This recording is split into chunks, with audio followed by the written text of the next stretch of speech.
Boche Gold and Diamonds. Buy now, pay later. തിരു സംസ്കാര വേദി നടത്തുന്ന വിശുദ്ധ ഖുർആൻ ആസ്വാദന സദസ്സ് മാർച്ച് 17 നടത്താൻ യോഗം തീരുമാനിച്ചു. ചടങ്ങ് പാണക്കട സയ്യിദ് അബ്ബാസ് അലി ശിഹാബ് തങ്ങൾ ഉദ്ഘാടനം ചെയ്യും.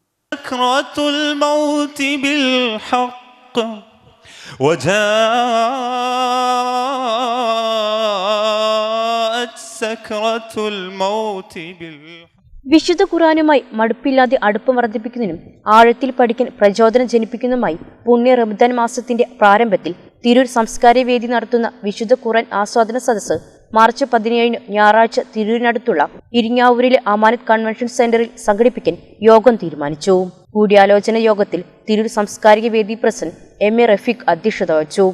പി. അബ്ദുള്ള ഉദ്ഘാടനം ചെയ്തു. ഖുർആൻ പാരായണ സദസ്സ് പാണക്കട സയ്യിദ് രാജ്ഹാലി ശിഹാബ് തങ്ങൾ ഉദ്ഘാടനം ചെയ്യും. തിരൂർ സാംസ്കാരിക വേദിയുടെ ആഭിമുഖ്യത്തിൽ കഴിഞ്ഞ റമദാനിൽ അമാനത്ത് കൺവെൻഷൻ സെന്ററിൽ വിശുദ്ധ ഖുർആൻ ആസ്വാദന സദസ്സിൽ ആയിരങ്ങൾ പങ്കെടുത്തിരുന്നു.